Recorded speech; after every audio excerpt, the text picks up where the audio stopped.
At Lexington, Concord, and Gonzales, battles were fought concerning ammunition and arms. On April 19, 1775, the Minutemen were warned by Paul Revere. He cried out that the British regulars were coming to take away their guns and gunpowder.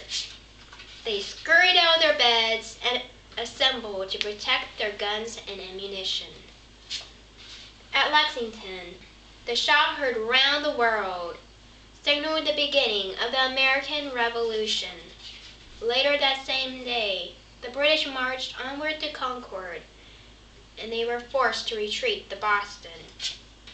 Hobbling back to Boston, they suffered 264 casualties. Miraculously, only 146 colonists were killed or wounded.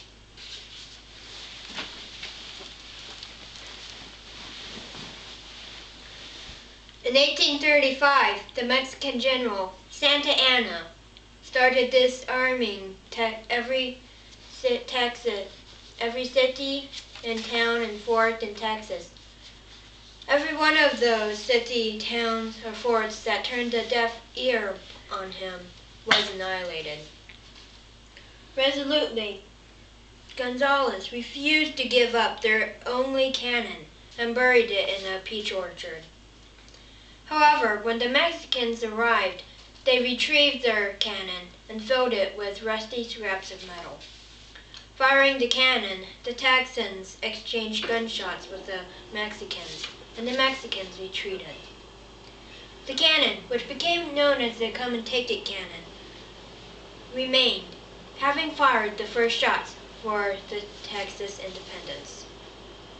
The significant battles of the American and Texan Revolutions were fought because the arms and ammunition of the colonists were being taken away, forcing the colonists to realize that independence was the only choice.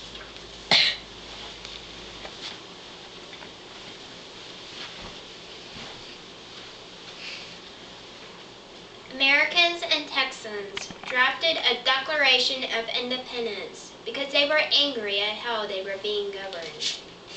On July the 4th, 1776, the Declaration of Independence was approved by the Second Continental Congress. In a courthouse in Philadelphia, gentlemen met to discuss and declare that King George III did not give them representation in government and that they needed to break away instantly. Previously writing on the subject, Thomas Jefferson wrote in a pamphlet called A Summary View of the Rights of British America about these rights America should have. He was chosen to write the Declaration of Independence, which went through many changes due to the delegates changing and revising it continually. The Declaration was finished in just a few weeks.